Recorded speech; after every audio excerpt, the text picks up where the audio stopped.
Chapter 16. The party ended soon after Sawyer had announced she was in love with Julius. She asked the staff to hang the picture immediately in the entryway above the staircase, so it could be seen by anyone entering her home. She knew it would always hang there as long as she lived. She and Julius then retired to her room.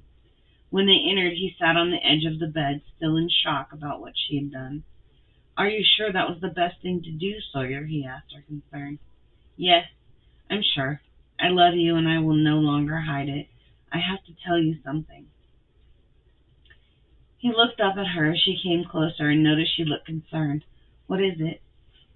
"When I was at my ceremony today, when I was given my powers, I was shown things," she said.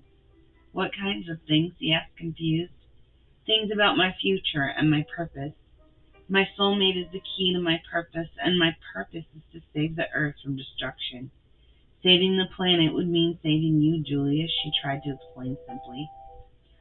"I don't understand. Are you saying you saw I wasn't your soulmate?" he asked, feeling his heart breaking.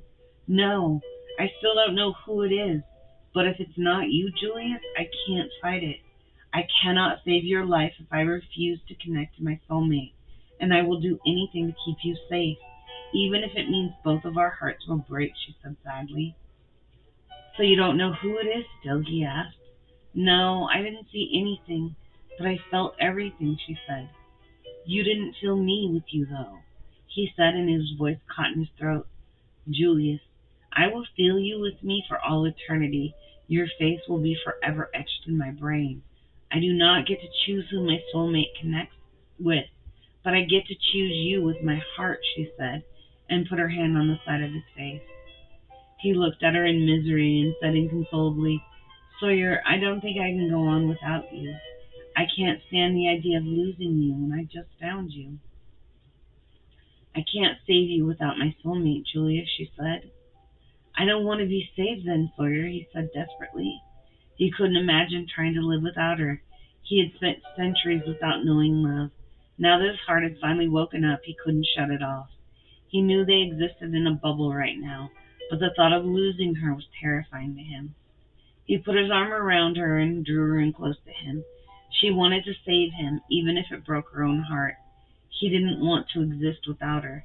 He didn't care what was destroyed. He realized he would care, though, if she was destroyed. So to save her, he must stop fighting. If her soulmate was the only way for her to survive, he must be willing to sacrifice his own heart as well. "I'm sorry. I'm being selfish. Your fate has already been decided, love. I will honor whatever your soul sting brings. I will stand by your side no matter what happens," he said, and kissed the top of her head. She stood up and faced him. "Julius, my soul has never been my own. I've always thought of my soulmate and never anyone else until you. I gave you my heart freely because it is mine to give. Now I want to give you something else that is mine to give freely. I will keep the memory of it forever, no matter what happens at my soul sting," she said, and unhooked the top of her dress and let it fall to the floor. He marveled at her body and understood she was giving him a gift that only he would ever receive. He reached out to pull her close. She had no concern with soulmates that night. Only in the gentle way his hands touched her. She got lost in their intertwined bodies, and the time seemed to stand still.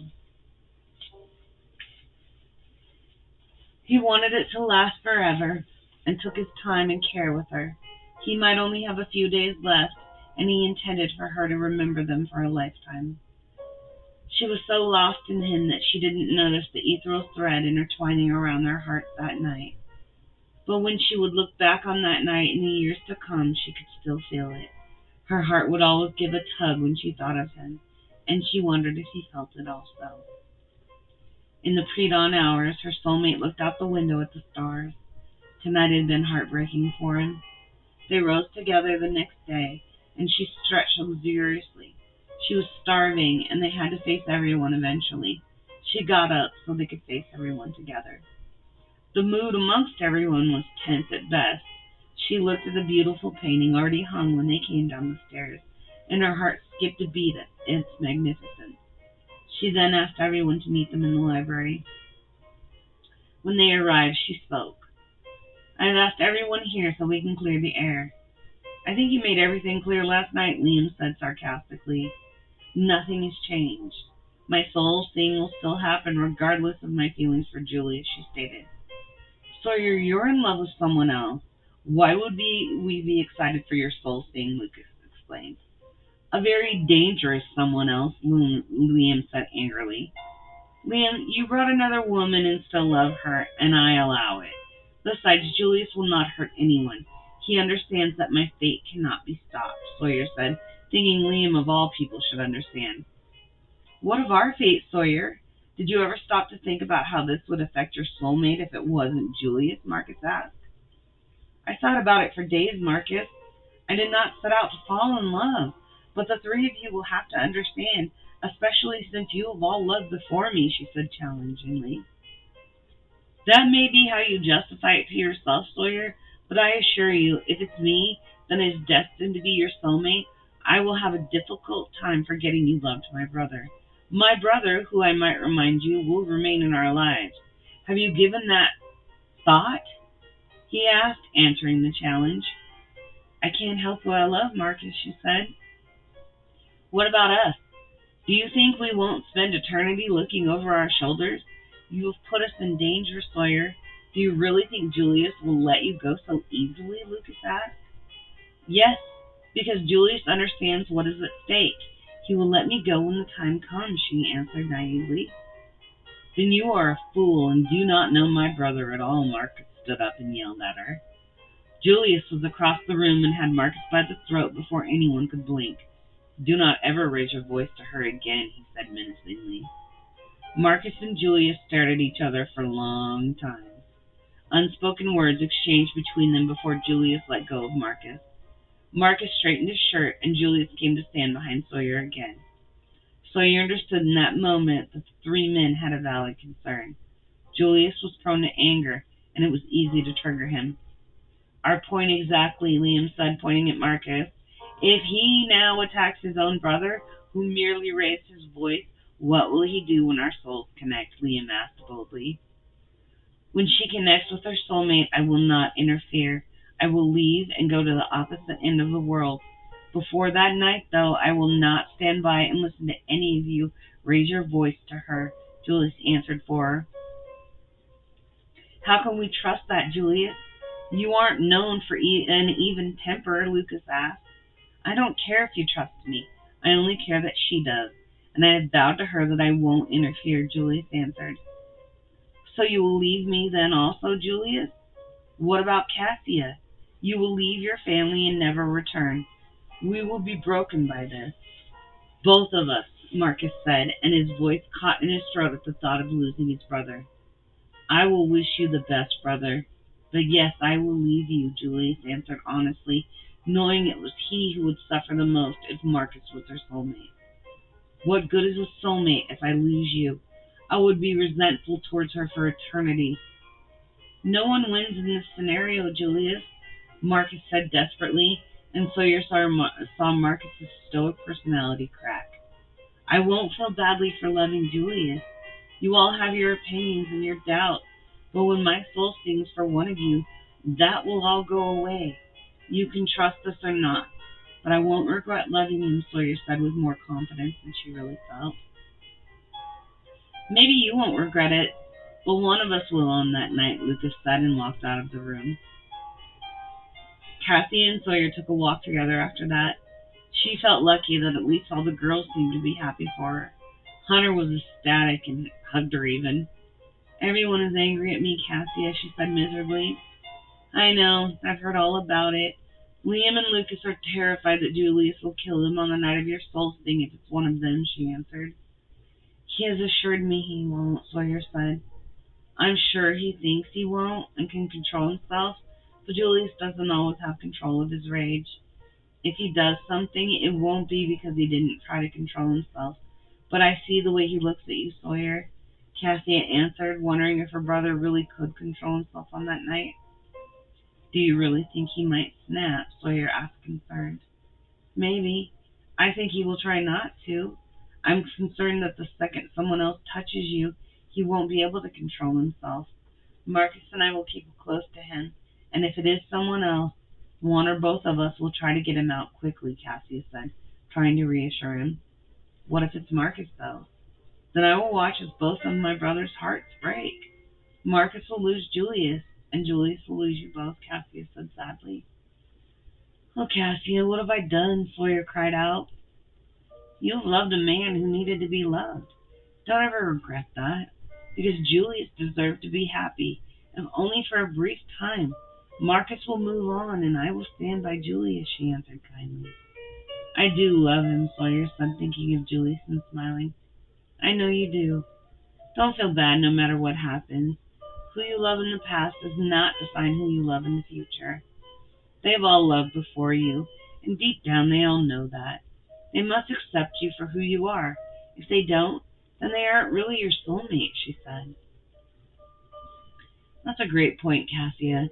I'm going to stop worrying and try to enjoy the time I have left with Julius, Sawyer said brightly. Make memories that will last both of you a very long time, Cassia said. So they did. Every moment together they spent was happy and filled with love. They ignored all of the other attentions around them and escaped into each other. The days went by too quickly. It was the day before the Soul Sing, and try as they might, Julius and Sawyer couldn't ignore their fear that day. Their day was filled with fake happiness and awkward silence, both lost in the thought of what tomorrow would bring. Sawyer wondered if she would instantly stop loving him or if he would linger in her heart. She couldn't imagine that loving him would just stop, but she didn't know exactly how the Soul Sing would work. Julius wondered what would happen if he saw her soul connect to someone else. He knew he could never stop loving her, no matter how much she reassured her he would be fine. He had made arrangements to leave immediately if that was her fate, and he had to admit he was positive it would be. On their last evening together, she took them to the ocean cliff he had painted so beautifully for her. She wanted their last night to be like their first. They stood wordlessly in the place that they had fallen in love with her. Will you promise me something? He asked, breaking the silence. Anything, she said. If tomorrow I am not the one, promise me you will never come here again, he asked. Why? She asked, confused. This is where I want to come when I need to feel you close to me. It will always be the place I remember you the best. I couldn't bear it if one night I was standing here and I saw you standing here in the moonlight, he said sadly. What if I want to come here and see you, Julius? Can I never see you again? She cried. No, love, you can't. It will take every ounce of strength I have to live without you. If I see you again, I will break, he said honestly, and his heart was breaking at the thought of it. She fell into his arms and started sobbing. Julius, I don't know how to live without you. He held her tightly and said, I don't either, but we will have to figure it out. I will carry you in my heart forever, she promised.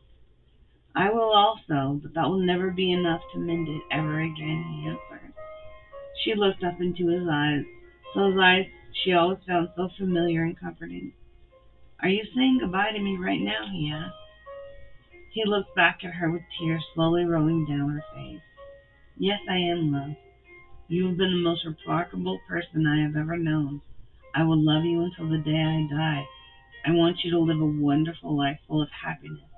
I want you to fulfill your purpose and keep us all safe so my heartbreak can have meaning. Promise me you will live in happiness because that's all I want for you, he said. And a tear rolled down his own cheek because he could feel his heart was already breaking. I promise to try, Julius. Now you must promise me that you will try to find someone to love again. You are a great man, and underneath all of that anger you carry is a pain you must let go of.